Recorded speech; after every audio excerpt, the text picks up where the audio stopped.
Masya Allah mantap kula inget baik kula mau bejakeun jelema waktu kula keur mondok aya seorang pengusaha sok mere ka kula nah dek kapanggih aya deui urang di nu sok mere tek datang ka kuari inget baik kuari geus marah naon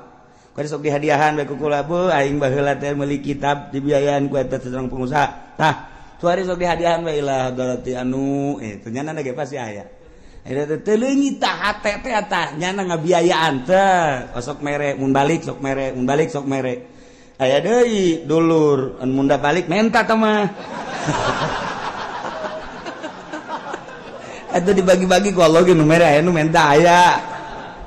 nah ieu mah keur carita mun muka mata hate urang blak atuh emang na hirup deuk di dunia doang beuke geus di akhirat blak. Masya Allah begitu seorang santri ustad atau kiai ditimbang amalnya bagus sorga cak pengusaha malaikat ulah kali ka sorga kan emang kunaon gitu ulah emang naon hubunganan aya hubungan gede jeung kula ulah ka sorga kan ji naon heula ke tanyakeun eta kitab nu dibaca ku nyana nang meuli saha tanyakan tad emang boga kitab nang malikeun saha aya nang malikeun Pak Anu bener tuh Bapak Anu mana tuh rangkulannya bari ngarangkul bang ngarewas ajak atuh ka sono jadi kumaha tuh usul lain mah pokokna mah ieu ustad bisa baca Quran bisa baca kitab pan kitab nanti Bapak bejakeun ka Gusti Allah eta kitab nang ti Bapak gitu bejakeun ka ditu di cek ustad teh bisa gitu bejakeun ka malaikat beja beja malaikat bebeja Gusti jai aya nu ngotot bae ieu pengusaha ieu hayang milu ka sorganya na emang nyana boga amal naon amalna mah teu pati bagus dan meulikeun kitab eta sabab wasilah santri bisa ngaji ku sebab dibelikeun ku nyana jeung sok dibiayaan ku nyana aduh cak Gusti Allah geus sok kasorgakeun Bapak je lamun urang neuleuh ka dinya tah emang kumaha gitu eta nu ngabiayaan sarana agama mah kos kitu lain nalagaan eta dongeng Kangjeng Nabi Gusti Allah sabada nyaritakeun tentang kisah-kisah umat nu baheula nu dikiriman para rasul ku Gusti Allah terus umatna kufur terhadap rasul-rasul ngabohongkeun teu percaya ka para rasul ku Gusti Allah umat nu ngabohongkeun ka para rasul tersebut disiksa ku Gusti Allah. Umat Kangjeng Nabi Lut dibalikeun taneuna ka handap datang ka kuari sing golotrok di neraka. Umat Kangjeng Nabi Soleh kitu ken umat Kangjeng Nabi Yunus Kangjeng Nabi Musa terus nu kamari dicaritakeun ku Gusti Allah besi pajar bahwa setelah umat-umat nu baheula dikiriman rasul teh tamajang umat nu baheula be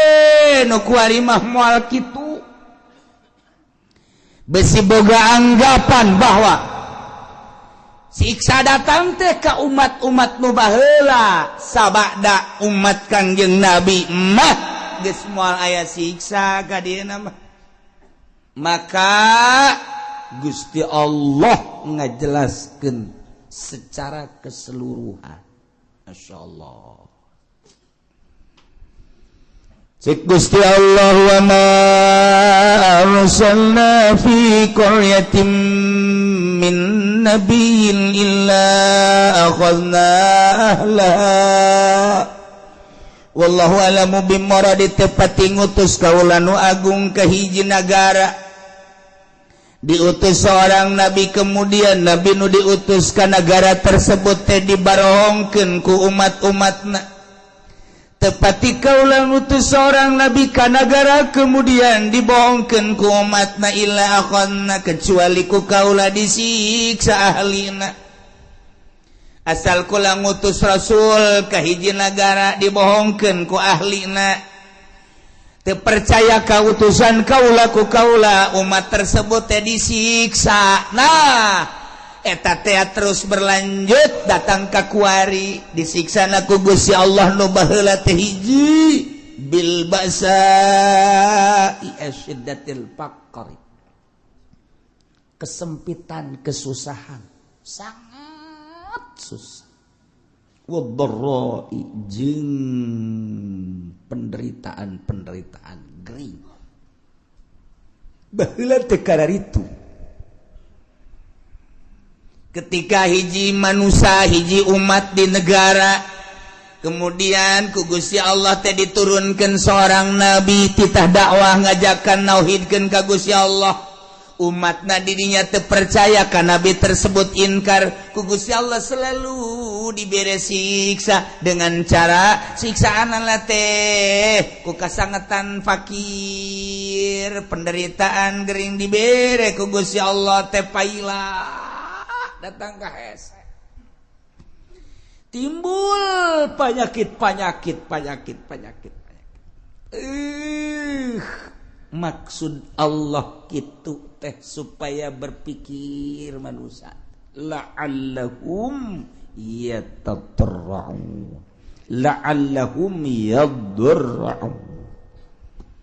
Dibere susah ku Gusti Allah, dibere garing manusia, maksudnya supaya jelema tadarru ka Gusti Allah, nurut ka Rasul, nurut ka Nabi nu diutus ku Gusti Allah. DPDP supaya tunduk, supaya ngarendahkeun diri, anu dimaksud kadituna supaya percaya iman ka Allah, iman ka para nabi-nabi Allah subhanahu wa ta'ala. Eta umat tu baheula teh kitu tah heula tah. Eta teh sebagai contoh nu baheula. Cak Gusti Allah terus datang ka Kangjeng Nabi Muhammad, datang ka sabada Kangjeng Nabi Muhammad teh dikitukeun bae bakalna. Kayak dibere susah, dibere garing, maksudnya supaya iman ke Allah. Indonesia baheula teh di zaman kitu Belanda, urang mun nyaritakeun di zaman Belanda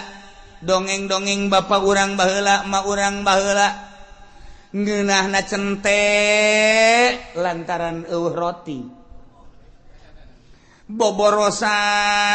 kunyana dicabut geus mah boros pare geus mah boros kalapa boros panon pandan dan lain sebagainya di dalahar kunyana kunaon eta lantaran eueuh bala-bala didaharkan kunyana susah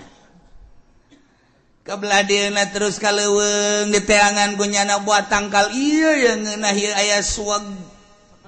dicabut dibawa ke imah terus dipasian terus dikulub golotrok di dahar di kalapaan caknya langeun aya da tanggana nu nurutan fajar suag kunya horeng badur mabok nya eta kan zaman eta teh zaman susah. Nah ieu zaman susah ya dibere susah ieu keur zaman harita baheulanan zaman nenek moyang urang baheula. Jadi ngeunah bejana sagala derowak ngeunah nu asak mah sagala cente ngeunah sagala kingkit ngeunah sagala kitu katokak ngeunah sagala rupa kudu eta atuh kapan eueuh dahareun nu aya eta atuh geus lamun urang nyaritakeun zaman kamari ieu beuh nyabot dangdeur masyaallah segede jempol teh di pasianan di dahar atah-atah isuk-isuk ku amis yak nyana loba dahar ku ari mun teu nyeri beuteung kunaon sebab eueuh dahareun zaman eta mah ngeunah jasa zaman kula bae ge lamun urang ngadahar kitu nyaritakeun tentang ngadahar naon dangdeur atah pernah ngadahar kitu huwi nu atah ngeunah ngadahar sao atah ge ngeunah sao atah ya Allah ya Rabbi kunina eta saot ya komo rada mengkal mah ya Allah saot tadi dah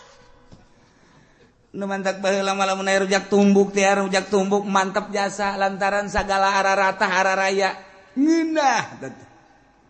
kuari mah kuari loba dahar teu ngeunah nu kos kaditu nah ieu dibere hararese ku Gusti Allah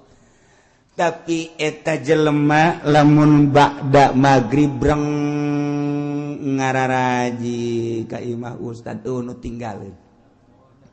ngaraji kabeh mari ustadna ge teh yang dibayar jeung hayang-hayangan ge nu mayar ieu harita duit teh aduh bisa jana maca Quran aju anu rada gede mah pan baheula ngajina teh depan dari mimiti nu ngejah heula aju nu gede geus ka Quran aju balik-balikna kan ka masjid es di masjid paling jago nyana nakol bedug hiburanana teh nakol bedug hiburanana sakitu dagdugdug geus eta hiburan nyana sakitu doang geus di baheula mah aman bere kabelah dieuna terus mahmur ku Gusti Allah teh terus engke paroho deui ka Allah jadi bere susah deui ku Allah kuari leleti kanan ya kieu bae ini mah keur carita perorangan bae ulah kabehan ada perorangan ini keke kaharti kakabehan ge keke kaharti kakabehan Waalaikumsalam. Duh, Kiai, doakeun kula. Mana? Kula dek dagang Kiai, aduh boga modal supaya maju bae.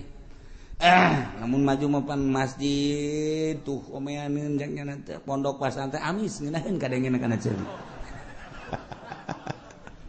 Ngeunaheun, nya geus pokona mah kula mah ibadah bae. Ha, guys, doakeun ge padahal tadi doakeun ge wae sugeng-sugeng mah ieu keur carita perjalanan. Yo cek ya itu sing bener itu sih dagang kayak seminggu datang deh kedua minggu datang deh wah gede hiji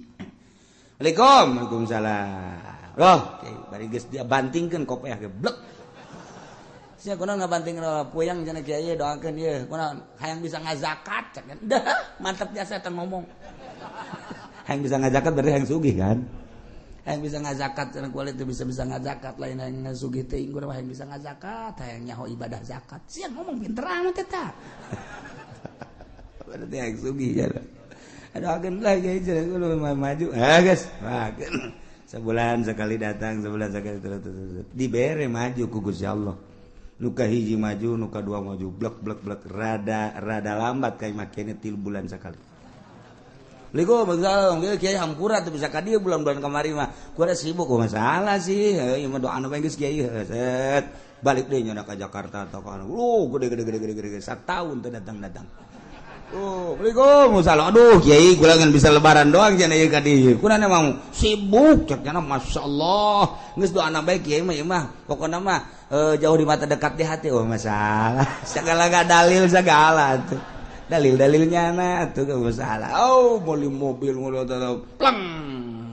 nggak teka kiai asal teka kiai baik berarti sholat ke wallahu a'lam sholat ke wallahu a'lam aya zuhur ke asar henteu aya asar zuhur henteu kabelah ditu lah zuhur henteu asar doang zuhur mending geus sekaligus ulah henteu lah keur ngalamun mah sholat ngana ge ke henteu deui sugi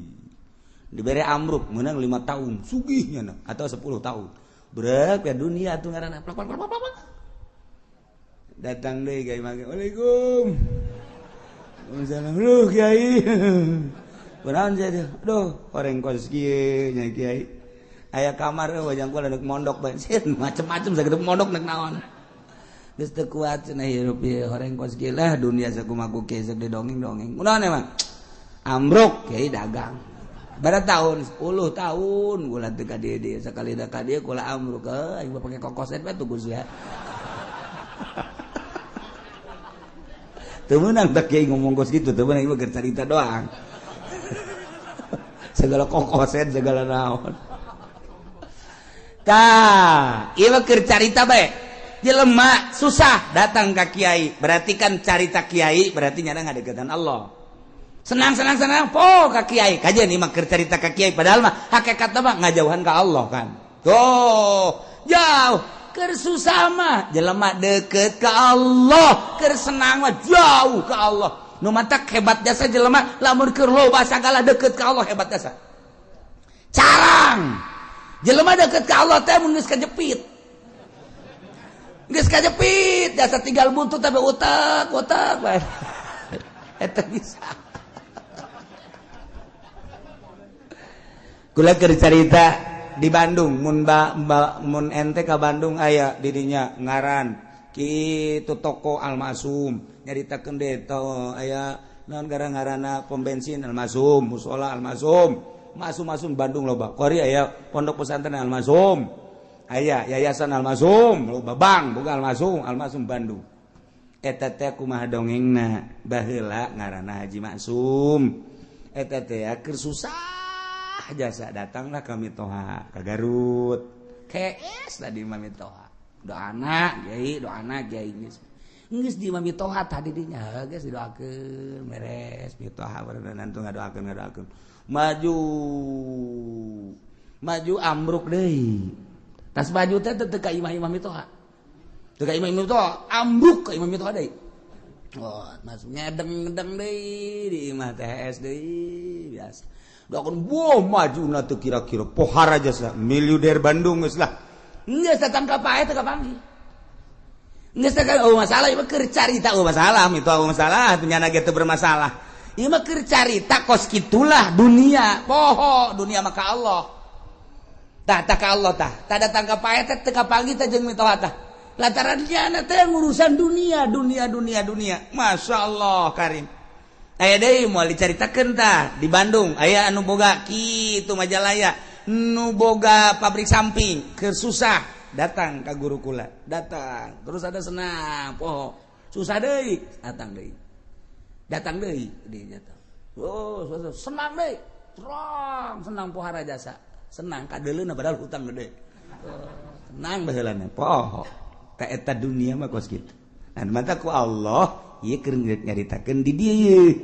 ieu keur nyaritakeun ieu teh wa ma arsalna fi qaryatin min nabiyyin illa akhadna ahlaha bil basa'i wad dharra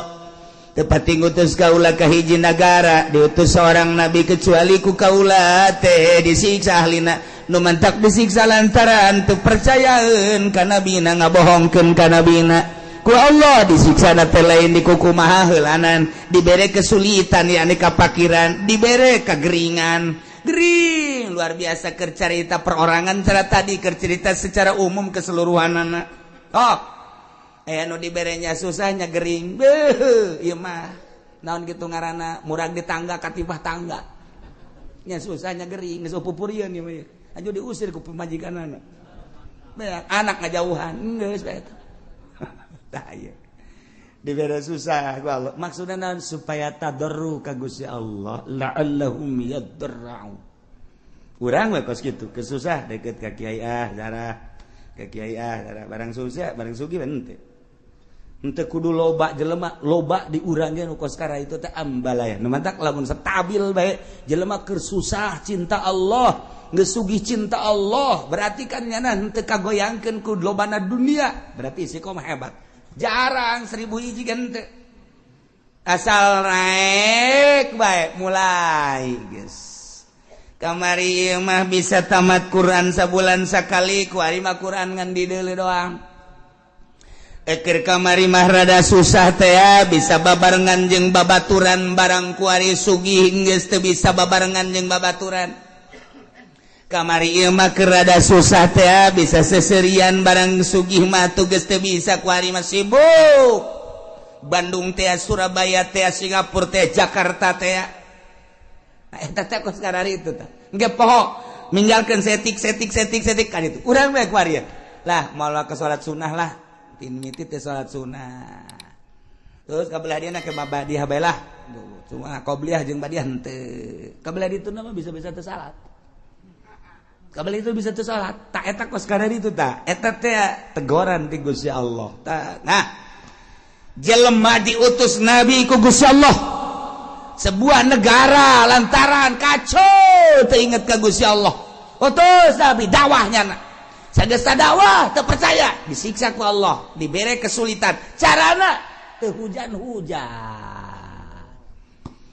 Lamun geus teu hujan atuh taneuh dangkal batal teu jadi. Mimiti nu kesulitan teh kapan munding sapi domba kabelah dieuna jelema kesulitan lantaran teu aya cai ti luhur teh diturunkeun cai ti handap panas eueuh cai cigoleh jelema nang Allah cak Allah ayo coba sia deuk kumaha coba baheula turun Nabi kuari mah wali Allah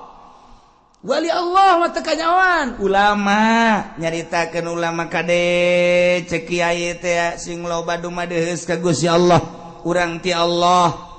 dibere umur ku Allah bakal balik ka Allah persiapkeun urang yang menghadap ka Allah kemudian sing hade urang ieu lempang di taneuh Allah urang mah bangun tenang-tenang bae padahal mah taneuh Allah teh neuleukeun ka urang langit neuleukeun ka urang tangkal kayu neuleukeun ka urang mah teu boga asa dideuleukeun teu boga rasa dideuleukeun kok kaditu teu boga rasa dideuleukeun ku Gusti Allah jauh ka Gusti Allah malah judi malah mabok tegoran ti Gusti Allah dibere susah kesulitan hiji kuari-kuari keur ditegor ku Gusti Allah pabrik balalang krut kuari nunggus di PHK leuwih ti 50% ulang kampung kuari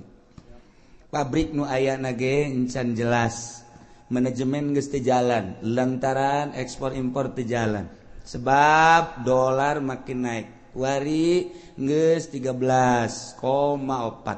kadituna lamun 14 geus leuwih parah deui antara pembelian bahan baku jeung produksi jeung penjualan teu seimbang sehingga PMHK-an anu dilobakeun lamun kuari encan jelas bakal datang ka iraha maka pabrik mulai gulung tikar geus pabrik gulung tikar berarti karyawan sabaraha ribu kali kuari keur aya kitu 50 pabrik atau 100 pabrik sapabrikna menelan manusia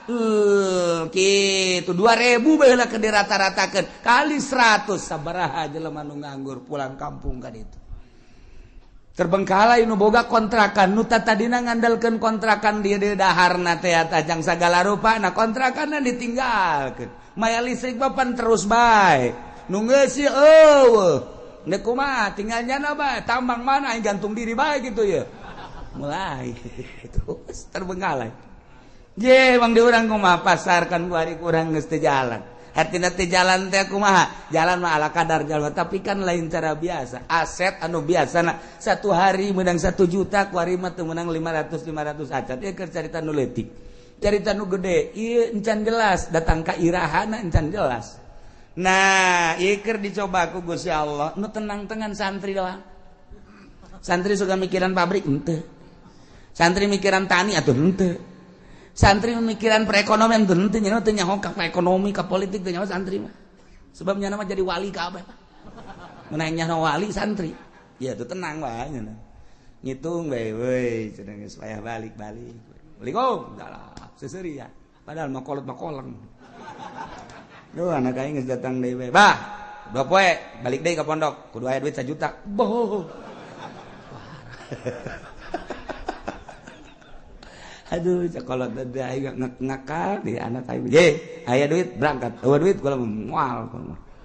geus seus loba omong ada teh kira ka pondok deui pondok meuli ji Samsu kieu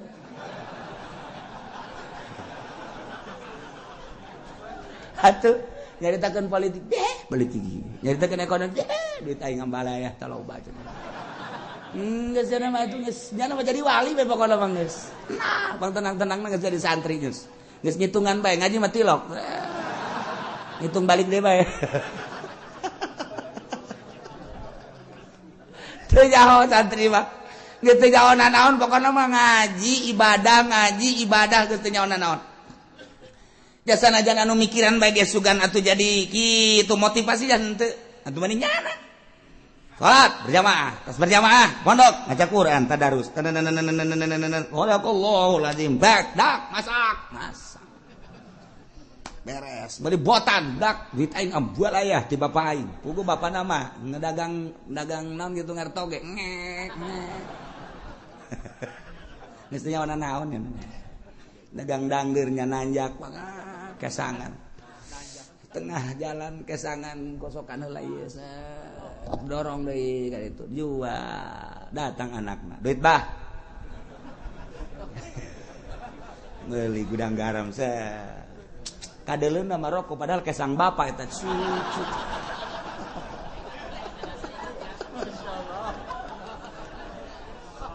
tapi juga boga pikiran atuh henteu ya bapana ge ikhlas karena Allah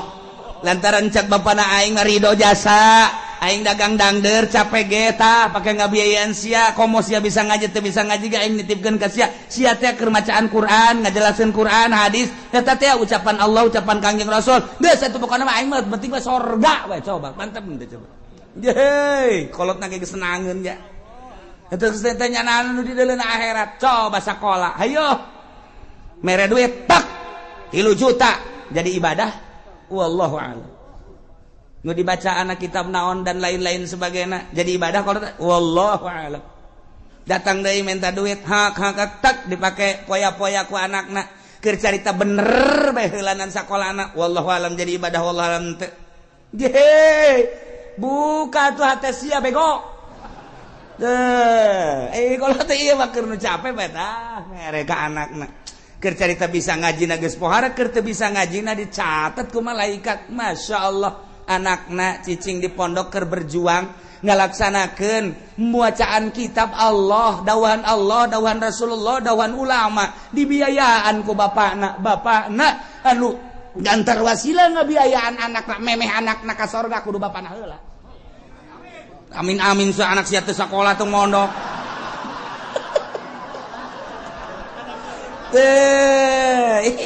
emang wah gitu Masya Allah Karim pohara jasa aja tatanggana saya ke mana dia ke pondok ye keke tungguan ngodok kantong nemu bojro keke tungguan bahasa gede jasa cek budak merena yuk set 5.000 ceknya nanti aing nggak daguan ngodok kantong angel 5.000 doang dari geus mere-mere kan Masya Allah mantap kula inget bae kula mau bejakeun jelemana waktu kula keur mondok aya seorang pengusaha sok mere ka kula nah dek kapanggih aya deui urang di nu sok mere tek datang ka kula inget bae kuari geus marah naon kuari sok dihadiahan bae ku kula bu aing baheula teh meuli kitab dibiayaan ku eta seorang pengusaha tah suari sok dihadiahan bae lah berarti anu ternyata ge pasti aya eta teh leungit tah hate teh tah nyana ngabiayaan teh sok mere mun balik sok mere aya deui dulur mun balik menta teh mah eta dibagi-bagi ku Allah ge nu mere aya nu menta aya nah ieu mah keur carita mun muka mata hate urang blak atuh emang na hirup deuk di dunia doang beuke geus di akhirat lak Masya Allah begitu seorang santri ustad atau kiai ditimbang amalnya bagus sorga cak pengusaha malaikat ulah kali ka sorga kan emang kunaon gitu ulah kagak emang naon hubunganan aya hubungan gede jeung kula ulah ka sorga kan ji naon heula ke tanyakeun eta kitab nu dibaca ku nyana nang meuli saha tanyakan tad emang boga kitab nang malikeun saha aya nang malikeun Pak Anu bener tuh Bapak Anu mana tuh rangkulannya bari ngarangkul banget ngarewas aja kan tuh kasor jadi tuh usul lain mah pokokna mah ieu ustad bisa baca Quran bisa baca kitab pan kitab nanti bapak bejakeun ka Gusti Allah eta kitab nang ti bapak gitu bejakeun ka ditu di cek ustad teh bisa gitu bejakeun ka malaikat beja malaikat bebeja Gusti jai aya nu ngotot bae ieu pengusaha ieu hayang milu ka sorganya na emang nyana boga amal naon amalna mah teu pati bagus ngan meulikeun kitab eta sabab wasilah santri bisa ngaji ku sebab dibelikeun ku nyana jeung sok dibiayaan ku nyana aduh cak Gusti Allah geus sok ka sorgakeun abah Je lamun urang neuleuh kadinya tah emang kumaha gitu. Ulah-ulah eta kapan dongeng Kangjeng Nabi aya jelema nu maot teu boga amalna naon, ulah ka di nerakakeun. Cak Kangjeng Nabi pan gitu. Coba sugan wau tante nyana teh pernah ngaji tante jeung kiai. Tanya pernah ngaji? Henteu. Pernah bareng jeung kiai teh kitu bejakeun. Pernah bareng jeung kiai teh? Henteu. Wau teh jeung kiai bejakeun. Wau teh jeung kiai henteu. Ieu mah budak pamosrongan ieu mah. Gaji tilok wau henteu bareng henteu pan puara tah mah. Coba pernah henteu ka imah kiai bae. Tanya siapa pernah ka imah kiai? Henteu. Masyaallah. Ya henteu sabada henteu. Cak Kangjeng Nabi liwat tanya liwat pernah henteu ka imah kiai? Barang ditanya siapa pernah henteu liwat ka imah kiai? Mun liwat pernah. Eta ge neangan embe. Embe kula leungit liwat ka imah kiai aya nu ngomong eta cenah imah kiai jadi kula nyawa geus kasorgakeun berarti nyana eta nyahoeun ka imah kiai je atuh komo nu ngararaji di dieu tah eta nu ngabiayaan sarana agama mah kos kitu lain nalagan eta dongeng Kangjeng Nabi ditanya heula coba pernah ngaji henteu henteu pernah waun henteu henteu pernah bareng teh jeung kiai henteu pernah ka imah kiai henteu silaturahmi henteu. Boh, pohara jasa ieu mah. Sama sekali cenah mah ieu. Liwat ka imah kiai eta doang, eta ge neangan embe salam. Tuh, mau imah ngabiayaan kan pohara jasa. Masya Allah. Nah,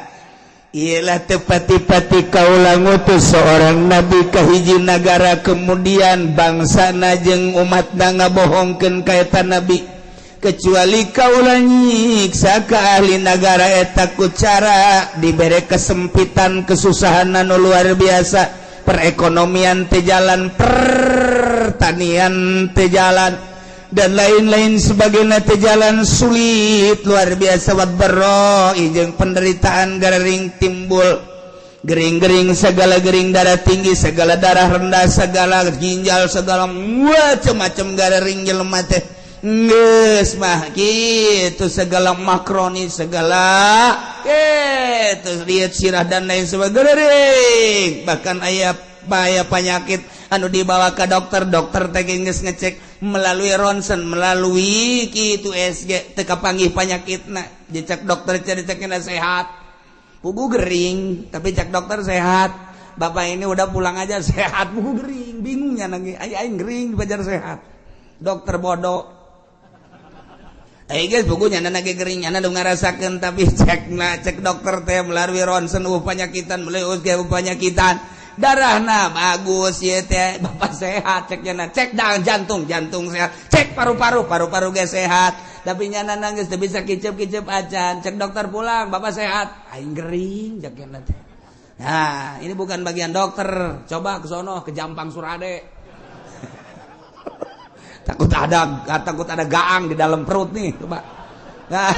iya geus teu kapagieun. Ku dokter ge geus teu kapagieun. Oh, dibawa ku ari ka kulon ka Pandegelang, ka Cadasari aya di dinya teh nu make iket. Oh, ini penyakitnya cekel ping-pingna bot keluar paku tuh dulu. Atuh paku kos kieu aya di jero awak. Untung bisa hees gesakna teh. Masya Allah cak nu nganter tuh lamun 3 kilo mah bisa pakai ngabangun tah paku. Mana aya di jero awak kudu aya pakuan saga bohong. Boro-boro paku urang kasura ge leutik jasa nyeri jasa tuh paku sok bodak kieu. Mah urang teu percaya bae. Itu caknya teh baru ieu mah tidak selesai. Ieu mah moal selesai dicokotan kieu mah sebab di imah ieu mah aya orang hideungan. Kudu mayar ya mah segala apel jin segala apel jurig segala naon wah tambah cai tambah daun eta bener apa nu kitu bohong nu karana itu aya penyakit itu bener teh eta mah ngabohong dukun ngaranna nya disiksa ku Gusti Allah maksud Allah mere peringatan la'allahum yadra'un supaya DP supaya tunduk rendah diri kadituna iman ka Gusti Allah nu kafir supaya iman supaya percaya ka utusan Allah anu geus iman ka Allah supaya balik tobat ka Gusti Allah supaya mantep menghadap ka Gusti Allah subhanahu wa ta'ala summa badalna makanlah sayyatil hasanah tuluy ku kaulan wagung digantikeun dibere eta kaum teh ina tempat kesulitan ka gorengan teh ane siksa al hasanah kabagusan nu tadina susah jadi sugih anu tadina gering jadi cager ku ari mah ku Gusti Allah teh dibere mahmur anu tadina dibere susah dibere gering ganti ku Gusti Allah dibere ku ari mah tina tadina panas jadi tiis tadina teu jarara di taneuh teh jadi tadi perekonomian macet kuari jadi makmur terus jadi jalan dan lain sebagainya geus kesimpulan nama susah jadi sugih gering jadi sehat hatta afau sehingga tina subur tambah harta tambah loba munding tambah loba sapi tambah loba domba tambah loba ayam gitu kene kendaraan tadina boga motor hiji jadi dua jadi tilu mobil gitu kene bahkan jeung pamajikan ge nambah tadina hiji jadi dua jadi tilu ku makmurna masyaallah kohar anak baradakan jadi loba hatta afau tadi dengan boga anak hiji dua kuari mun ditanya ti bibit itu 10 bibit itu 10 bibit itu 10 opat bibit jadi 40 geus lamun dek lebaran mudik jang anak doang nyewa bus hatta afau bahmur jasa ieu pohara jasa kumaha eta dikitu-kitukeun ku Gusti Allah ke dibere susah ke dibere sugih ke dibere gering ke dibere cager eta teh kapan menang Allah maksudna Gusti Allah teh supaya inget bahwa ieu teh dadamelan Gusti Allah geus ana dadamelan Gusti Allah supaya iman ka Gusti Allah geus iman ke ibadah ka Gusti Allah supaya mantep nauhidkeun ka Gusti Allah subhanahu wa ta'ala tapi kumaha eta kaum waqalu cek eta masyarakat teh kufrun li nikmat kana kufur kana nikmat sing hadeta maki kituan tekod masa abaan adra wasarro bapa moyang urang baheula ge osok dikitu-kitu baheula ge lain osok dikitu-kitu emang geus terjadi ke susah ke sugih ke paila ke subur tiba lagi kitu ke perekonomian macet ke perekonomian teh jalan atuh tiba lagi derek moyang urang ge kitu sarua jeung urang ieu teh ulah ditekadkeun bahwa ieu ti Allah wa hadhihi adatud dahri ieu mah emang geus kos kitu bae kaayaan zaman masa guari geus aya di ceuli urang loba jasa ketika aya gempa urang mah nyaritakeun ieu teh peringatan ti Gusti Allah ieu teh siksa ti Gusti Allah sebagian ngomong ieu mah kejadian alam caritakeun angin topan deg urang mah nyaritakeun ieu teh peringatan ti Gusti Allah siksa lantaran di dinya teh aya sumber maksiat anu teu katahan mungkin bae perzinahan mungkin perjudian mungkin bae di dinya teh segala kredit dan lain sebagainya geus disiksa ku Gusti Allah tapi nya nama lain ini mah kejadian alam ada tuh dahri emang geus biasa zaman mah kos kieu jadikeun tsunami dat peringatan ti Gusti Allah urang mah nyaritakeun ieu teh peringatan ti Gusti Allah nya nama lain kejadian alam lantaran di urang antara nu mukmin jeung nu fasik jeung nu kafir loba dedengean loba tapi ka urang lolobana dah kejadian alam eleh mukmin udah teger di televisi ngomong ini adalah merupakan peringatan dari Allah siksa titik geus kuduna kitu ieu lain kejadian alam nyaritakeun kejadian alam malulu teu harayang ieu mah ngadengen age eueun tegas teh kitu teh ka Allah hati-hati kita kembali kepada Allah kuduna mah di TV kitu hai para kafir iman kepada Allah coba nya di sel geus lah pokona nekat guru ieu mah kejadian alam deui da iya jelema nu kalalupur nikmat teh ngomongna teh qad masa'abana dara wasara urusan kos kieu mah tuh bapa moyang urang ge emang kakeunaan baheula aya susah aya sugih aya panas aya tiis aya masyarakat aya menan gitu ngaranna aya keur paila aya keur subur atuh baheula ge karari itu ke ku Gusti Allah dibere angin teu Gusti Allah engke ge aya angin ke gempa emang ieu mah wahadhi adatu dahri walasat biuqubatin minallah lain siksa Allah ieu mah kejadian alam tiba heula na geus kitu nurun ka urang ayeuna nu mantak caknya nangis pakunu ada antum ada geus sing araya maneh mah maneh bae geus ulah nyaritakeun Allah geus mah lain siksa Allah lain kejadian alam maka lamun ku Gusti Allah geus diperingati melalui paila melalui panas tapi teu daek iman ka Gusti Allah teu daek sadar merendahkan diri Gusti Allah ketunggu cek Gusti Allah ujung-ujungna fa akhadnahum baghtatan wa hum la yashurun teh ku Gusti Allah disakalikeun siksana bagtatan teh sakaligus kaget sekonyong-konyong wa hum la yashurun bari manehna teu nyaho kana waktu datang na memena sugan aya kitu warning sen-sen teu aya langsung bae emang kamari ieu waktu aya tsunami Aceh teh emang aya peringatan teu aya jeger kabeh ka bawah. Waktu kamari ieu di Padang emang aya peringatan awal geus ku Gusti Allah diperingati awal. Tapi kaberani itu udah tetap teu iman. Gak gempa sabaraha ribu manusia anu henteu disalat.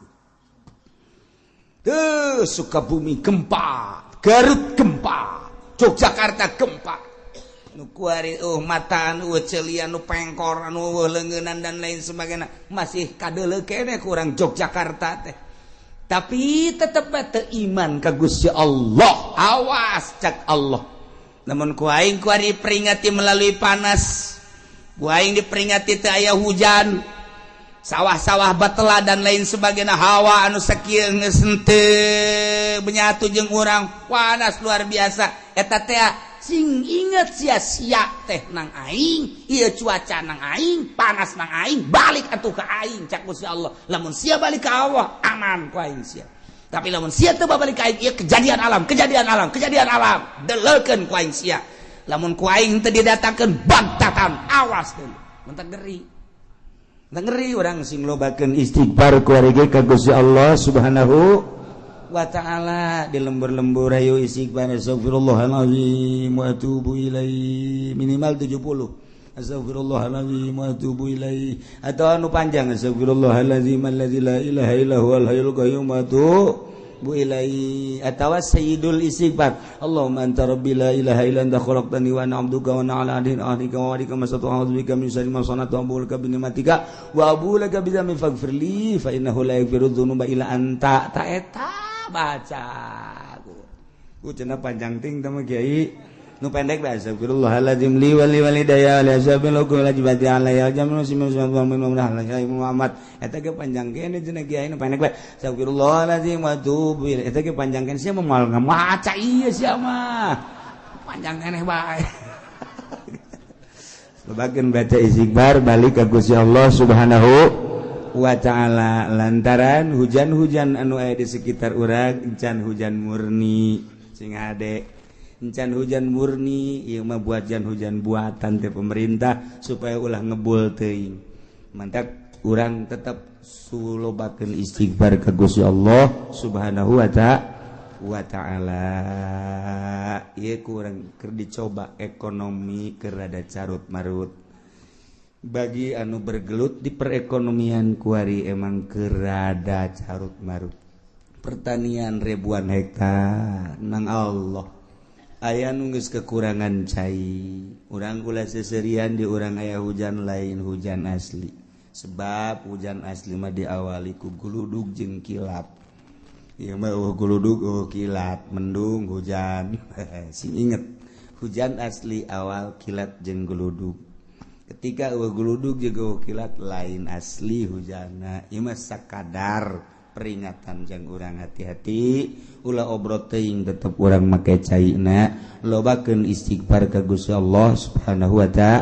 wa ta'ala ajakan di lembur ku urang babalik ka Allah komo datang ka kafir-kafir arasub Islam minimal urang nu agamana Islam tobat ka Gusti Allah Subhanahu wa ta'ala dikerjakan setelah sholat subuh dan sholat qada asar dikerjakan setelah sholat asar boleh ya qada mah bebas bayar utang mah bebas mau jam berapa saja dipersilakan tidak ada makruhan Selanjutnya hapunten sadayana bagi abdi badana ros mun aya jalmi kacilakaan terus maut kenging bantuan ti jasa harja eta kalebetir kah mayit apa sanes satur nuhun tama sanes ngargi tirgah mah boga manehanana nu keur hirup telah paeh dibagikeun tama bibogana geus paeh jang jurig nomeureunna tama. Jadi lain termasuk tirkah pakai bae ongkos-ongkosna biaya jeung sajabana bagi ka dulur-dulur ngan lain tirkah mayit. Kemudian mana kiai anu dimulyakeun di Sidabes naon ieu teh Fatihah na nulisna bagus amat teh. Ibu abdi nuju tedamang nyaeta Ibu Halimah Tasik mudah-mudahan. Kemudian anu kukul naon ieu melalui surat ini saya kula endek nanyakeun masalah umat wakaf aya tanah wakaf di tengah-tengah tanah milik orang lain. Terus tanah milik orang lainnya digusur di keduk kabeh sayeudarna tanah wakaf tah eta tanah wakaf meunang teu lamun dijual dek dipindahkeun dibelikeun deui ka tanah nu sejen lantaran lamun teu dipindahkeun liwatna hese kaluhur atuh karna sayeudarna tanah wakaf eta dikeduk kabeh meunang teh darurat. Namun geus kos kitu ngaranna darurat tubihul mahzurat atuh pek bae dek dijual mangan ku nazirna saha pengurusna silahkan ju beulikeun deui. Para jamaah kaum muslimin wal muslimat rahimakumullah. Alhamdulillahirabbil alamin dina minggu ieu urang minggu terakhir di bulan Safar. Entak ngamimitian urang dina bulan Safar sakumaha biasa konatur pikeun kepentingan haul. Kaleresan haulna urang dina kaping 15 nanggalkeunana adalah minggu. Di minggu Senin Salasa Arbo Kamis Jumat Sabtu Minggu tanggal 15 Rabiul Tsani. Maretna adalah tanggal 20. Nah, jadi urang mulai dina minggu ieu ngamimitian donatur pikeun urang keneh jang urang babarengan taqarrub ruruba ka Allah melalui para wali-wali Allah Subhanahu wa ta'ala supaya maju agama urang kenalkeun diri urang ka para nabi leuwih-leuwih ka Kangjeng Nabi urang Kangjeng Nabi Muhammad sallallahu alaihi wasallam. Besi salahna nabi di akhir zaman mah loba nabi-nabi kajajaden kadengena teu bagus lamun nabi lahir di Kalideres asana ngadengena getek. Aya nabi urang Lampung, aya nabi urang Garut, aya nabi urang Pangodokan. Jore jasa tama komo boro-boro nabi nu lain nabi ge jore lahir di dinya Pangodokan. Tapi atuh geus kitu bae ti baheulana tuh ya. Jadi wawuhkeun diri urang ka nabi besi aya nabi-nabi kajajaden. Mentak unggal kitab ngomentar wajib urang mere penerangan ka anak urang hiji nabi urang ngaranna Kangjeng Nabi Muhammad sallallahu alaihi wasallam lahirna di Mekah, diutusna di Mekah, ngalih ka Madinah, pupus di Madinah. Tah kos kitu supaya anak urang apaleun bolak-balik. Mantakder ku ahli sunnah mah dikembangkeun jadi tiap bulan Maulid ngayakeun acara Maulidan jang supaya ngajelaskeun kisah-kisah ti mimiti lahir Kangjeng dugikeun ka pupus. Urang manunggeus karolot alhamdulillahirabbil alamin ti mimiti muludan baheula cukup ku asraqol ku marhaba datang ka dikembangkeun ku ceramah-ceramah bahkan nu lain ahli ceramah ge seperti artis aktor milu ilu biung di dunia ceramah ku cinta-cintana ka Kangjeng Nabi nyahoteun ku resep da dibere amplop tah macam-macam pokona mah tah nya hiji. Kemudian atuh kenalkeun diri urang ka para wali-wali Allah Subhanahu wa taala. Abeh maju agama sabada Kangjeng teh aya penerusna ialah para khulafaur rasyidin. Belah dieuna diteruskeun ku para wali-wali Allah moal kuat agama mun dicekel lain ku wali. Lantaran gulak gilek bae nyekelan agama lamun lain ku wali memoal gulak gilek lantaran eueuh nu dilirik iwal ti hiji we kaagungan agama Allah Subhanahu kaluhuran jeung kategeran agama ngajak wauh ka Gusti Allah hiji be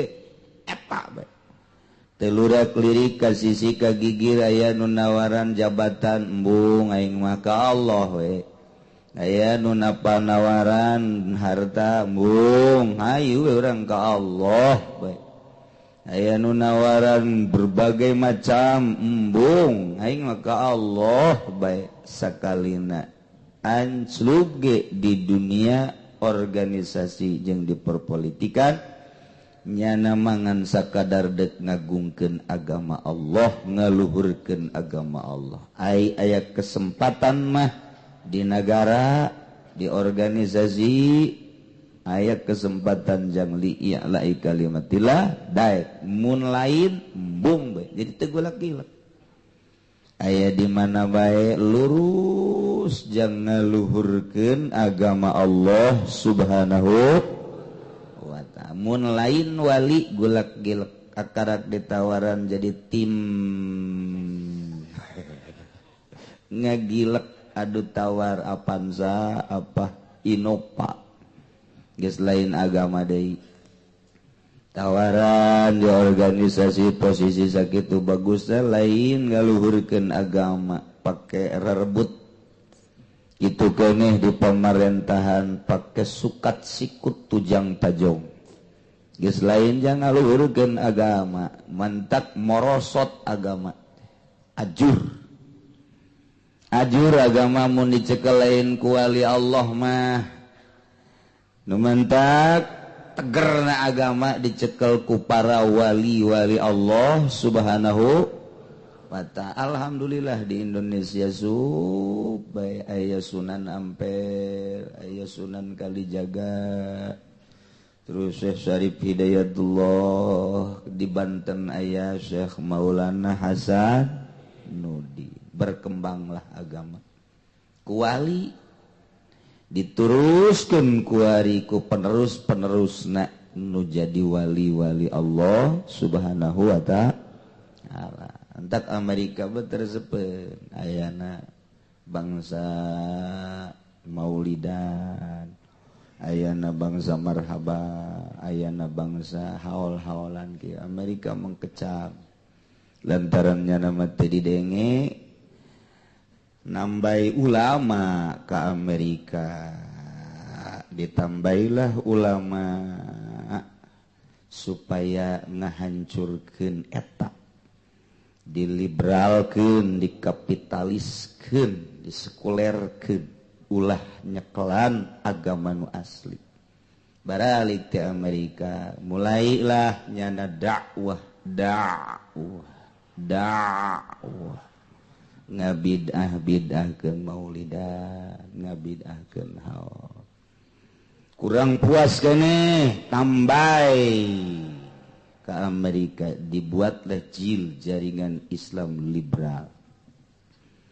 dikembangkanlah di dia ku Fahrul, kemudian terus dikembangkan di dia ku Nur Khalis jeung saderetanana, dicecer melalui Muhammadiyah, melalui Islam Jamaah, melalui PKS jeung sajabana. Kitu sejarahna. Si Fahrul mimiti nama teh, bisi aya ngaran Fahrul Tajong habek. Eta mimiti nama panggil ke Amerika.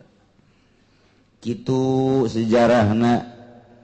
Lantang unggal negara, unggal daerah, terutama Indonesia nu kudu dihancurkeun lantaran kental dengan kitu kesunianana. Atuh dakwah di Cikupa nu ngabid'ah-bid'ahkeun maulidan. Di Balaraja, di perumahan-perumahan. Wah, luar biasa. Asup ke pasar Kemis, dia tikem kurang pasar Kemis. Dia tampiling di pasar Kemis lain lalagaan. Terbirit-birit baliknya daga itu. Ke Brebes. Alhamdulillah sakitunya na pohara jasa ngaantikeun maulidan jeung ngaantikeun haul makin berjamur. Meureun karomah wali hararudang. Hararudang boro-boro anu harirup nu paeh ge di Tanjung Priuk acak-acakan. Karomah lamun geus hudang sing aja. Emang kumaha gitu aya bantuan-bantuan Allah Subhanahu wa ta'ala. Di zaman urang mah kuari urang geus mengenal insyaallah lah moal robah, mudah-mudahan urang diberi kuat teger iman urang ka Allah jeung ka Kangjeng Nabi Muhammad sallallahu alaihi wasallam jeung percaya ka karomahna para wali-wali Allah. Sebab urang aya nu ngadidik di luhurna nu ararasik keneh. Maot urang kabehan pasti bakal mararaot. Cel anak urang incu urang nu eueuh ngadidik wali Allah. Solihin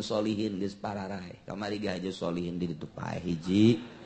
Seueuh nu ngadidik tah. Teu nyahoeun aya ge bangsa jaringan Islam liberal. Bangsa kapitalis wungkul nu kos kararitu. Anu nyana menuhankan materi nu ulah resep ka Al-Qur'anul Karim. Timbul engke ti anyak incu urang dimimiti ku ari di SD na geus diliberalkeun, geus dikapitaliskeun budayana, tumbuh engke SMP na SMA na sementara wali-wali Allah geus arareueuh nu ngadidik. Pikumaheun ka hareupna. Mata wauhkeun anak urang jeung incu urang ka wali supaya nyahoeun bahwa di dunia teh horeng aya wali. Ulah diwauhkeun ka bangsa profil-profil tolol, profil-profil Yahudi, profil-profil Nasrani, profil-profil nu bangsa bararejag nu kos kararitu mah ditolol-tololkeun. Ditayangkeun di televisi. Bimimiti Batman-na, Superman-na, datang ke Power Ranger-na dan lain sebagainya. Wow, budak leutik teh geus ngarobrolna nu kos kitu bae lantaran pertama dididikna ku Yahudi, langsung ka jero hatena tet ararasuk. Wow, ngomongna ge budak leutik, waduh, lamun aya Super Ranger mah, wah Power Ranger nu karona teh kararitu teh. Kolot geus teu nyaraon, budak sia ngomong naon? Tenyarahun koreng geus perubahan, dididik ku Superman bisa hiber, dididik baheula mah atuh eueuh nu kos karit da kuari teh tenyahun ayana sosok ulama nu bener nu mana, profil ulama anu lurus nu mana, profil wali teh nu kos kumaha tah kajen teuing kunyana dibid'ah-bid'ahkeun ge ka kula geus datang sabaraha urang nu ngabid'ah-bid'ahkeun carekan ku aing sia imah aing ieu mabur sia ka ditu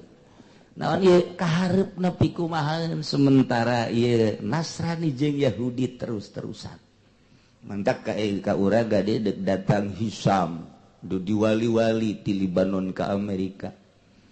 sok ditayangkeun di televisi mancanagara dunia nyana profil seorang torikoh kelas internasional asli urang Libanon cicing di Amerika eta mah buatan Amerika untuk mengaburkan wali-wali nu asli jeung torikoh nu asli ulah katipu sing hade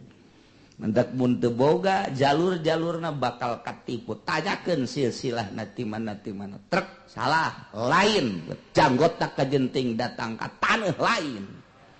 nyana bisa hiber tetep lain sihir kitu bae boga jalur tersendiri tetesan langsung ti Kangjeng Nabi moal kaliru nu asli mah tak kajenting urang Libanon kajenting urang Turki kajenting urang Amerika lamun asli kanyahoan lain asli kajenting udeng-udengna segede godag nyaho godag sia makanya beragori godag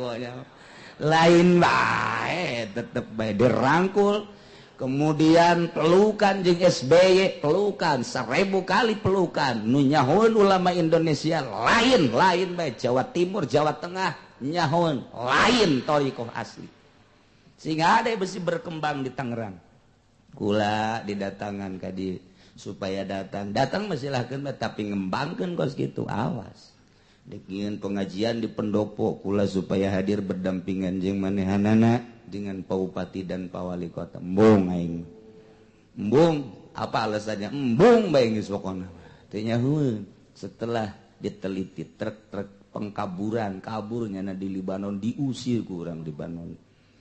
mendak mun teu nyaho bahaya nu kos kitu mah tuh aya nu zikir di mana ieu Cirebon mana silsilahna ieu hasilna kumaha ieu lamun zikir bisa wauh jeung jin jalain kitu toreko mah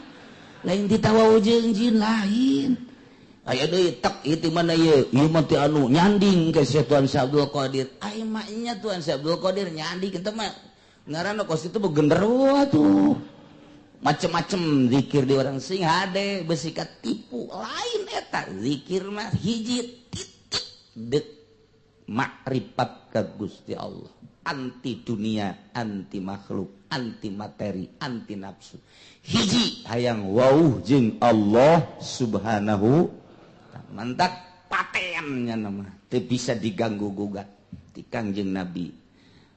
ka Sayyidina Ali atau ka Abu Bakar Siddiq dua jalur tek teu bisa diganggu gugat aya lain kanyahoan kitulah keistimewaan kitu agama Allah anu dititip-titip ku Kangjeng Nabi lantaran ke di akhir bahaya loba nu ngadompleng tetep bae sadajan loba nu ngadompleng tetep emas mah tetep emas barlen mah tetep barlen bae mantak dibuktamarkeun di zaman kitu Gus Dur muktamar thariqah maksud muktamar thariqah teh endek lain deuk nanaon endek mengantisipasi thariqah anu gor mu'tabarah besi aya thariqah gor mu'tabarah anu tidak diakui dari jalur-jalur thariqah dibuatlah muktamar thariqah sampai ayeuna aya muktamar thariqah di Indonesia nu kuari diketuai dikepalai ku Habib Lutfi Pekalongan cuman atuh sekedar ketua baik bagus jangan mengecek muktabaroh jeung geus muktabaroh na mantap di urang insyaallah minggu kamari dulu dicaritakeun ngundang Kiai Ndim ti Kendal undangan pertama lantaran TBB Jaka kula karat ngomong langnya nangis ngomong kaditu atuh teu kapanggih kedua kali teu kapanggih nah haja kula ngutus ti dieu berangkat sa mobil kaditu alhamdulillah malah ngobrol panjang malah kitu ramah jeung sajabana nayeunyana insyaallah bakal hadir di haul urang geus teu kudu ngomong nu pinter ngomong urang kurang kumaha di Jakarta sakitu ambalayah di Bandung sakitu ambalayahna ieu mah asalna le beungeut na bae ieu lah beungeut jelema nu tilok hees di peuting sakitu we cek urang Cikupa aja aya aki aing tilok hees cenah batuk bae tapi tah mah gering tah mah tilok hees nah ieu mentek aya deui anu nawaran ti Kalimantan aya nu nawaran besi deuk ngundang aya hiji ulama di Kalimantan sarua ti lokal luar bae geus embungeun nya nama tapi muridna loba nu jadi ulama ieu nu hese ge ieu teh nyitak ulama supaya dakwahna dipake karesep ta eta nu hese teh nu mentak orang-orang Kristen mah neuleuh gereja neuleuh masjid mentereng teh nya nama teu serab neuleuh masjid bahkan disumbang kunyana disumbang ku Kristen mah ditahieun masjid teh disumbang nya nama teu saeutik-eutik acan silau ka masjid gede mewah mentereng henteu sebab masjid mah teu pernah mencetak ulama tapi pasantren yayasan pasantren koskararieu nya gergeteun jasa sebab dicitaklah ulama-ulama nu lantang nu nyaritakeun haram halal tanpa pamrih tah di pondok pasantren kos ge mendak trek digeser kunyana supaya ulah kumaha ieu dengan caranya neuleuh masjid jangan nyumbang bikin masjid sanajan di satu tempat mah hese tapi nyana teu silau saeutik-eutik acan sebab eueuh hiji ulama jebolan masjid tapi pondok pasantren ieu gergeteun jasa aja aing mah nyeun gerget nyana bae geus pokona mah aya jelema Islam gergeteun ka kos ge liberal berarti teh Islam teh tah kos kitu da ieu wari urang insyaallah tanggal 15 urang ngarayakeun haul seorang kutub mulai ti kuari urang sakumaha biasa saikhlasna urang babarengan ruruba memperkenalkan diri urang kawali Allah anak hincu urang ngan ulah dibejaan nu sejen-sejen mah urang bae nu sejen-sejen anu teu ngaji mah ulah urang bae geus lah kitu ge urang ge aya anu sempet bae nu teu sempet ulah geus teu kudu ieu mah urang bae sababarengan nyambungkeun silsilah urang ka para wali ti para wali langsung ka Kangjeng Nabi ti Kangjeng Nabi ka Gusti Allah Subhanahu wa ta'ala. Jadi kasimpulanna mah sakadarnya obe dugi kadenget ieu insyaallah tinggal kumaha kersaning Gusti ka dituna apakah waktu nanyana atuh ku Allah diizinan sehat ya jeung sajabana tinggal urang ngadoa mudah-mudahan urang dipanjangkeun umur ku Gusti Allah dugi ka haul oge terus dugikeun ka tambah-tambah ibadah urang oge mudah-mudahan anjeunna dibere lalugina ku Gusti Allah aya izin ti Gusti Allah dikersakeun ku Gusti Allah hadir di haul urang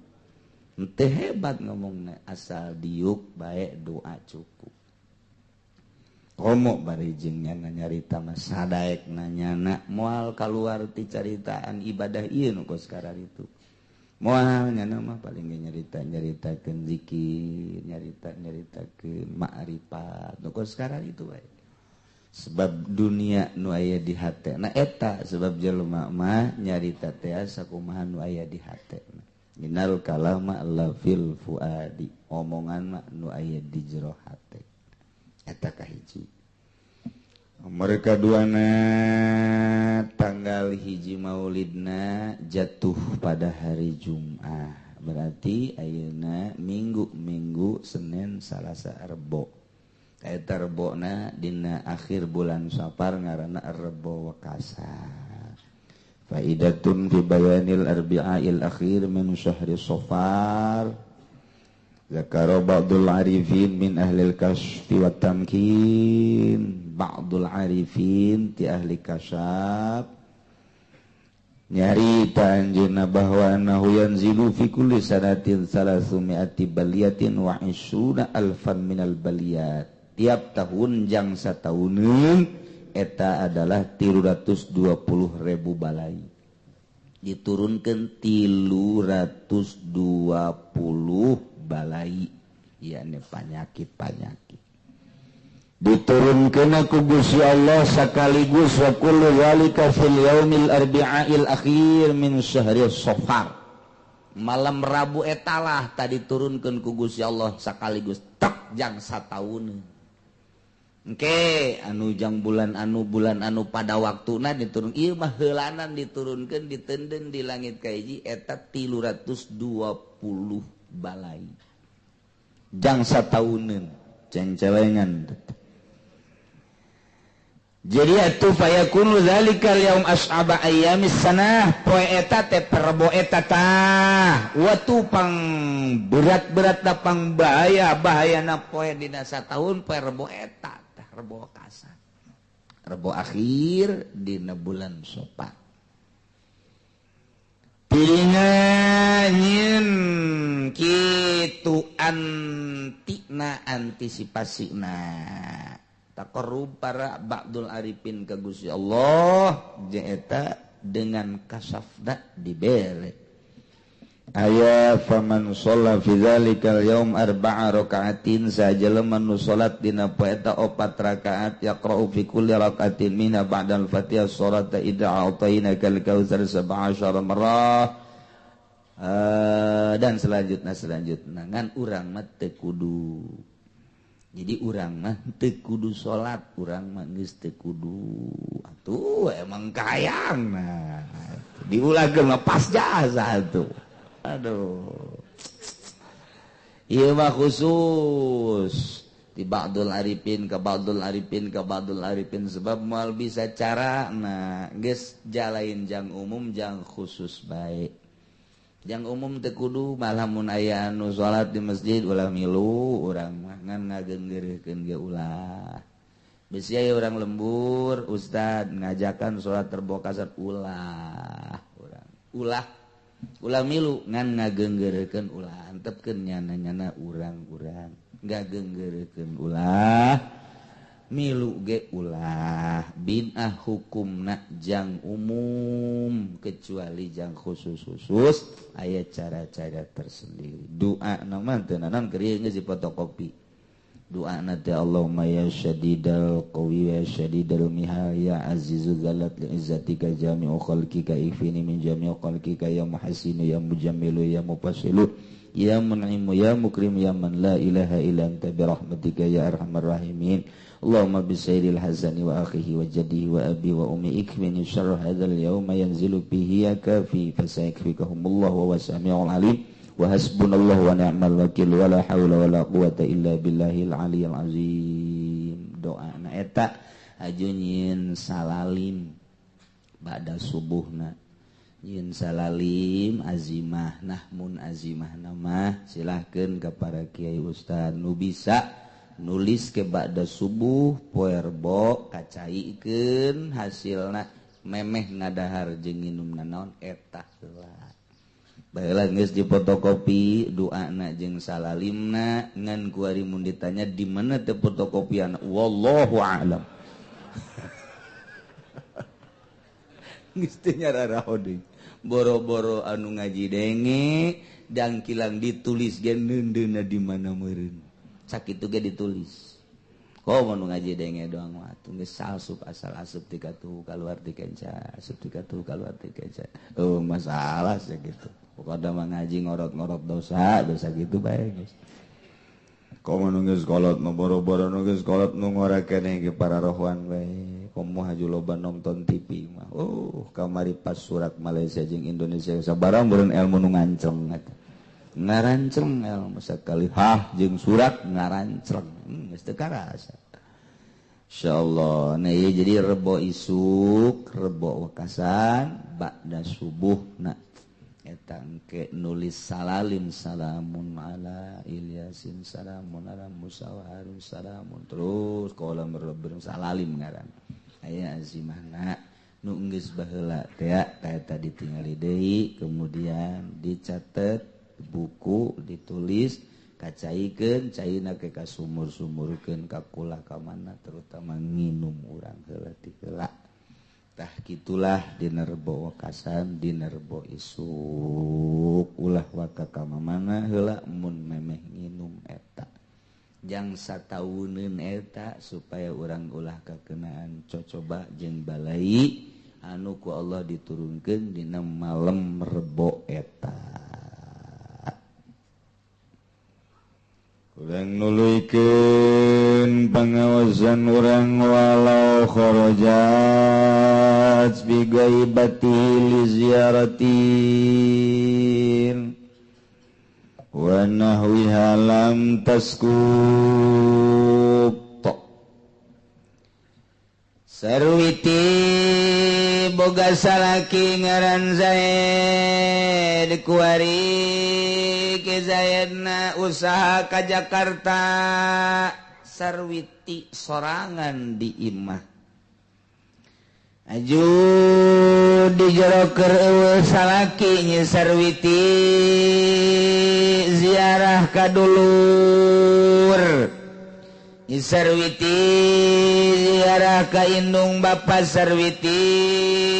ziarah ka tatangga nu kudu didatangan aya kepentingan nu kudu didatangan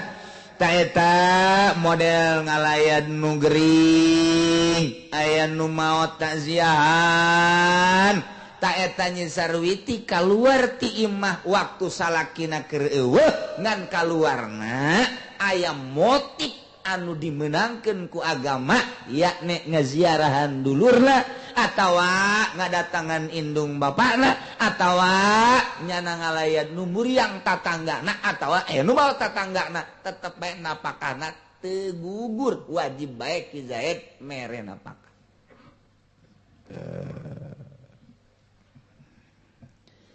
Wal azaru ala napaqata li sogiratin. Zaid boga pamajikan ngaran Sarwiti urang Cikupa kabenerannya Sarwiti nate ieu adalah umurna kakarak 7 tahun. Aya awakna marada gede ngan umurna kakarak 7 tahun. Jadi Ki Zaid kawin ka Nyi Sarwiti teh disebutna kawin gantung. Aya hubungan meureun antara Bapak Ki Zaid jeung Bapak Sarwiti teh kulantaran aya hubungan nu erat cak Bapak Nyi Sarwiti geus be urang kawinkeun anak urang ka anak anjeun.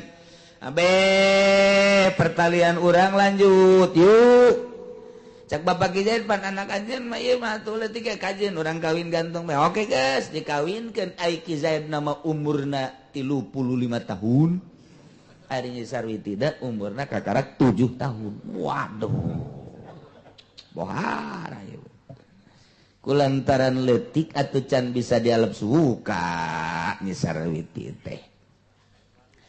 Tak ieu begitu dikawinkeun, masalah atuh budak ieu diais ku Ki Zaid teh atuh biasa bae malah dipandian, diroskam.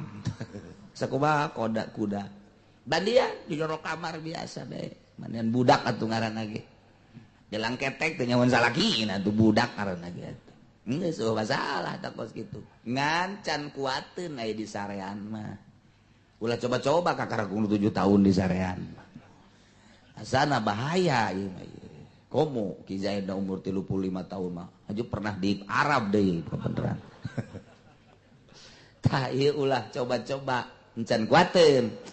Anak can kuateun berarti kuari Ki Zaid gabogaan pamajikan budak can ditamkin, can dijima. Nu jadi masalah, ieu wajib napakah apa henteu? Zaid boga pamajikan Sarwiti, budak kene ai Ki Zaid nama dewasa bahkan leuwih ti dewasa ngan can ditamkin, can dialep suka. Ta ieu keputusanana nurutkeun ceuk Kaul Azhar, alla nafaqata li sogiratin, teu wajib napakah lantaran pamajikanana budak keneh.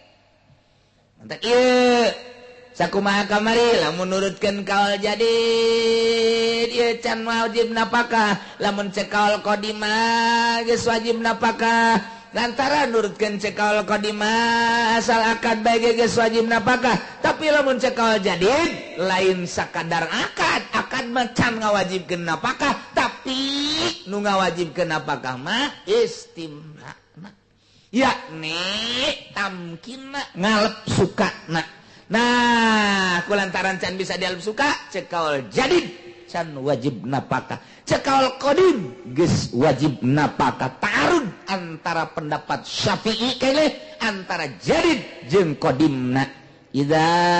ta'aradal qadim wal jadid fal qadim laysa mazhabi di mana ta'arud kaul qadim jeung kaul jadid maka kaul qadim laysa mazhabi mantak wallazi yu'malu wal jadid nu diamalkeun adalah kaul jadid. Kesimpulanana Zaid teu wajib nganapakahan pamajikan dan ngaran Sarwiti lantaran pamajikanana leutik keneh. Kuari dibalikeun kumaha lamun nya Sarwitina umurna 20 tahun lai ki Zaid umurna kakarak ge 7-8 tahun kawin gantungan nu kuari nu leutikna salakina. Aing Sarwitina mah geus umur 20 tahun bahkan bejana cenah pernah kawin sagalarang da bengsrat berarti geus hayangeun jasa geus jongsrong jasangan kulantaran nurut ka indung bapa nate mika hayang ka Ki Zaid supaya jadi salakina aya hubungan antara bapa jeung bapa maka dikawinkeun nya Sarwiti umur 20 tahun ka Ki Zaid umurna kakarak ge 89 tahun. Berarti nya Sarwitina dewasa ai Ki Zaid nama budak nu jadi masalah kuari napakana wajib apa henteu gitu. Mun ieu nanyakeun ka Hansip moal bisa Hansip paling nyana ngatur-ngatur di balai desa Hansip mah parkir ge mun rokok balik nya mah tah iku bae wa annaha tajibu likabiratin ala saghirin sanjana apakah wajib pikeun Sarwiti nu dewasa ala saghirin kewajiban kasalaki Zaid nu leutik keneh beda jeung tadi Ki Zaid leutik keneh umur 89 tahun kuari dikawinkeun ka nya Sarwiti umur 20 tahun. Tak eta teh sanajan Ki Zaid can hayangeun can bisa numpakan Nyi Sarwiti can bisa bae kajian kukumaha ge kajian dipaksa-paksa ge milih bae Nyi Sarwiti teh kumaha cenah ya geus teu nu jelas can bisaeun tak eta tetep wajib napakah lantaran naon sebab geus jerahkeun diri pan Nyi Sarwiti na ka Ki Zaid malah geus bubuka bae asal tas maghrib bubuka asal tas maghrib bubuka atuh eta mah henteu sote Ki Zaid na tah mah ongkos anu peluh bae Sarwiti boga salaki ngaran Zaid kemudian menang 5 tahun kebeneran tabrakan terganggu sarafna anu kazakarna peluh tah eta teh pan aing Sarwitina mah atuh hayu bae ngajakan malah siap jasa deuk sampai 5 kali gelos Ki Sarwiti ngan Ki Zaid peluh tak eta teh wajib bae napakah sanajan teu jima lantaran panyakitna lain di Sarwiti embungna teh atau panyakitna aya di Ki Zaid peluh ongkoh wajib napakah ongkoh aduh pangjore-jorena mun lalaki geus peluh lantaran eta cak Iki Ruslan dina kitab nikmatud dunya salasa nikmat dunya ayat 3 naumun wa qublatun wa idkhalu zakar nikmatud dunya salasun nikmat dunya ayat 3 faltu tabal namun waku bladun wa idkhalu zakar hiji nikmat dunia anu terus bakal ke akhirat hiji sare di akhirat geng ke di sorga aya hees sare ngeunaheun sare teh nu lesu udang sare jadi gerak jadi naon gitu ngaranna seger dua nyium eta ngeunaheun komo nu seungit-seungit mah urang ngambe minyak seungit nu ngeunaheun ge hate teh jadi bengras itu kene pamajikan urang ge lamun teu bau pamajikan lah kebenaran can mandi mah barang diamban ku urang jadi masih mah bau kadal tetep ente senang tanu katilu nama idkhalu zakar ngasupkeun zakar ge ulah saasup-asupna eta nikmat dunia 3 nu bakal kabawang ke akhirat di akhirat ge eta mah aya tanu di dunia di akhirat diturunkeun ka dunia eta 3 eta mentak lamun lalaki geus teu ampuh dongkrak antik nang geus eta ceki soleh teh mah tuh paeh mah bahaya. Paeh listrik paeh, mobil paeh dorong. Bahaya lamun eta nu paeh. Masya Allah. Jadi berarti dua masalah. Nomor kahiji lamun Ki Zaid dikawinkeun ka hiji awewe ngaran Sarwiti, Ki Zaidna dewasa ngan aya awewena budak, can siapkeun ditamkin, can masrahkeun diri jak encan boga kahayang, teu wajib napakah tamah lantaran can tamkin. Encan tamkinna aya di Nyi Sarwiti tamah panyakitna. Hartina panyegahna kuari dibalikeun Ki Zaidna budak kawin ka Nyi Sarwiti dewasa, ta eta mah Nyi Sarwiti nama geus siapkeun jasa ta eta ngan Ki Zaidna anu barana budak keneh, maka wajib napakah tamah. Kumaha lamun aya awewe munggah haji tanpa aya izin ti salaki, Ki Sarwiti teh yang munggah haji keukeuh jasa ka Ki Zaid teh ngomong deui. Ai Ki Zaid nama embungeun wakaeun ka Mekah, bahkan ngalarang ka Nyi Sarwiti ulah wakang ke bae. Engke kakak nu mantak ieu embung ka Mekah kunaon aing masih naik kapal na basi ragag. Heuh, jabatur ge ieu geus loba nu ka Mekah teh aja saralamet. Embung we pokona mah aing mah kajen kumaha ge ke mun aya kapal laut deui aing mah endeuh. Boh atuh tah mah iraha, milu bae jeung kapal dagang. Mul pakana mah ulah bae geus. Ki Nyi Sarwiti teh diulah ka Mekah teh tadi ulah ku Ki Zaid. Tapi tetep bae Nyi Sarwiti teh maksa bae. Wa ihramuha bihajin aw umratin bila idzin nusuzun. Eta Nyi Sarwiti ihram haji, ihram umroh tanpa aya izin ti Ki Zaid sebagai salakina nusuz teu wajib napakah.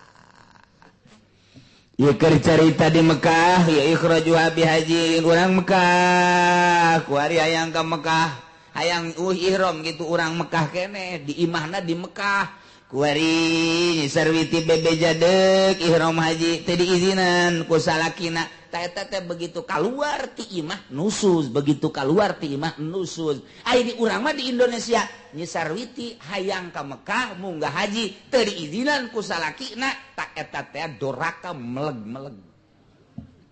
Bisa bae awe mah izin salaki mah. Deuk umroh, deuk haji bila iznin nusuzun ilam yamlik tahlilaha, mun teu ngamilik kana ngahalalkeun pamajikanana. Yakni nyana ngalaksanakeun hajina, umrohna, ihramna, ihram nu wajib kecuali mun dimilik tahlilna. Hartina dimilik tahlilna teh bisa dibatalkeun. Sarwiti geus ihramna, ihram sunah, kemudian ku Ki Zaid diulah. Mun keluar bae nusuz kulantaran ieu mah deuk sakadar itu sunah doang, maka diulahkeun. Meunang tadi diulahkeun teh bisa ditalikeun, dibatalkeun. Salila can kaluar atuh teu nusuz, geus kaluar mah nusuz bae.